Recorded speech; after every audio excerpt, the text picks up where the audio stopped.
Kulex Soliman ang malupit sa katotohanan sa Bunyog Pagkakaisa public page at Bunyog Pagkakaisa YouTube channel. Ito na nga po yung sinasabi natin no? Ito na po. Ayan po, nagpapalusot po ang mga aso ni Duterte tungkol dito sa kanyang mga pagbabanta, pag-aamin na ginawa dyan sa SMNI. Oh, sabi na nga ba pinagtatanggol po ni Attorney Panelo. Ako nabibilaukan ako pag tinatawag ko tong attorney no.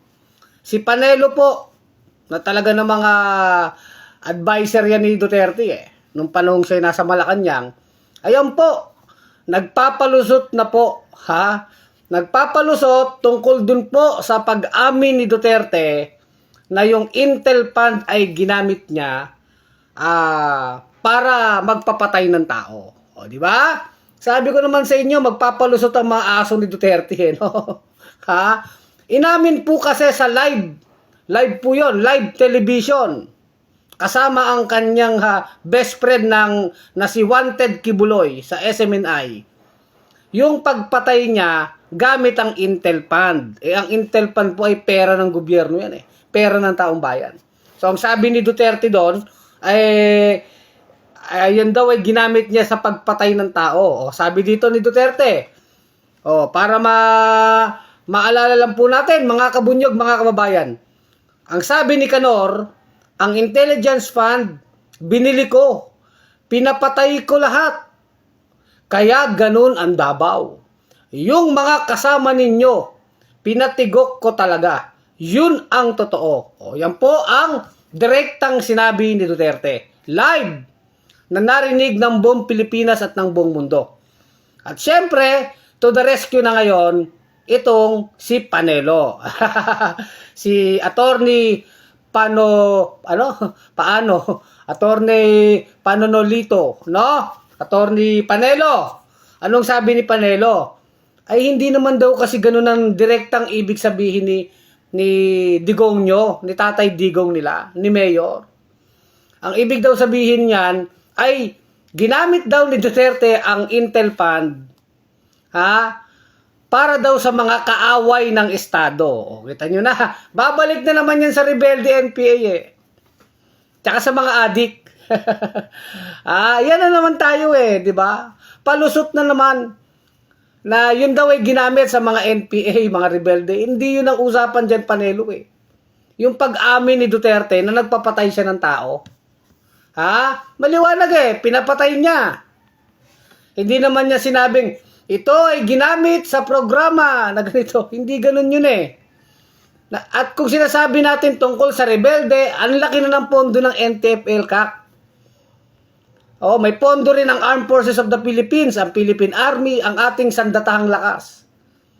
May pondo na yan para dyan.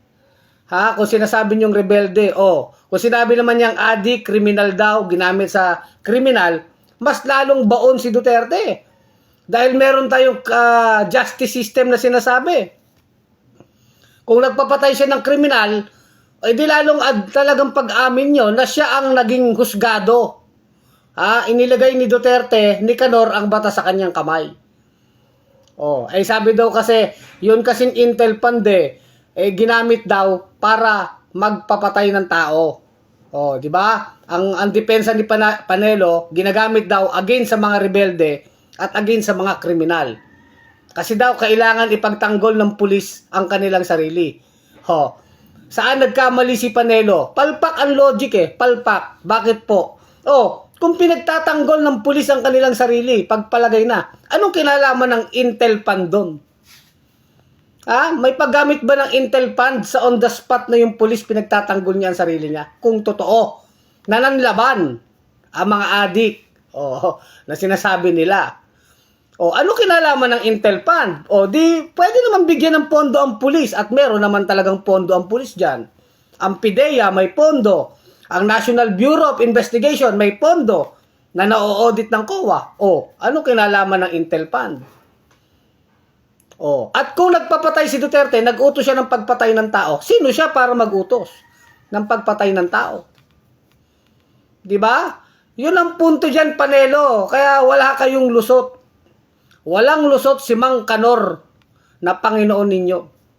Walang lusot. Sabi na nga ba magtatanggol na itong mga aso ni Duterte, itong si Panelo. Diba?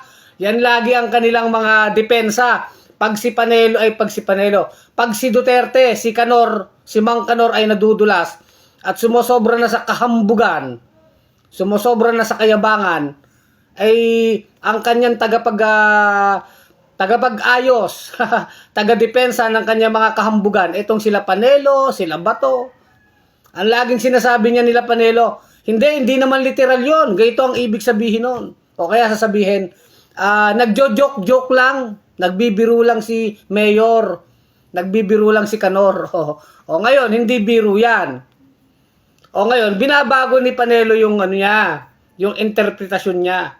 Binabago yung interpretasyon ang liwanag Nagsinabi ni Duterte dito ulitin ko po Anong sabi dito ni Duterte? Ang intelligence fund, binili ko, pinapatay ko lahat. Pinapatay ko lahat. Dahil kung gusto nyo gamitin ng Intel fund, ilagay nyo sa mga ahensya kung saan nyo gagamitin yan.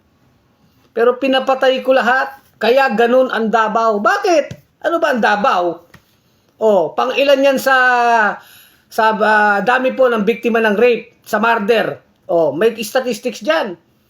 Pangalawa o pangatlo yan sa rape, tsaka sa bilang po ng murder, Davao City. Paano sasabihin, kaya ganun ang Davao? Yung mga kasama ninyo, pinatigok ko talaga. Paano mo iintindihin yan, Panelo? Yung mga kasama nyo, pinatigok ko na talaga. Ngayon, mag-i-interpret ka na mga kaaway ng mga estado sasabihin nyo, rebelde, kriminal, di ba? Aanin mo ang Intel Fund dyan, may regular na budget ang pulis, regular na budget ang sundalo, di ba? Kung sabi mo Intel Fund, sobra-sobra na ang pondo ng NTF-ELCAC. Aminin nyo na lang na pag nanakaw ang dahilan yan. Hindi na tayo kailangan magtanga-tangahan. Panelo, hindi tanga ang taong bayan. Matagal nyo nang binudol-budol, niloko ang taong bayan. Ang mga patayan, ginawa talaga ni Duterte, nagnakaw pa siya. Kagaya ng anak niya na si Inday Takaw. Kaya tayo sa bunyog, mga kabunyog, mga kababayan, hindi tayo papayag na manloloko na naman itong mga ito, nagpo-propaganda na naman sa SMNI. At yan sinabi ni Duterte, yung live interview na yan sa telebisyon, sa SMNI, sinubmit na po yan sa International Criminal Court. Kung gusto mo, Panelo, mag-abogado ka na lang kay Duterte sa ICC. Paharapin mo yung mayor nyo, yung boss Duterte mo, paharapin nyo na lang sa ICC. Doon kayo magpaliwanag. Kaya nga may kasabihan, imbis na sa presinto ka na lang magpaliwanag, Panelo, sa ICC na lang kayo magpaliwanag. Huwag nyo na lang lokohin ang taong bayan. So, ayan. So, mga kabunyog, mga kababayan, ito po talagang pag may mga sinasabi na naman silang propaganda, manloloko na naman sila ng tao, magbubudol-budol na naman. Nandito ang bunyog, ang Kulex Vlog, para talagang sila ibulgar, ibuking natin, barahin natin, soplahin natin itong mga tambalos-los na ito, no? Itong mga aso-aso ni Duterte, no? Muli, ito si Kulex Soliman, ang malupit sa katotohanan, sa Bunyog Pagkakaisa public page, at sa Bunyog Pagkakaisa YouTube channel. Mga kabunyog, mga kababayan, lagi-lagi, tuloy ang laban.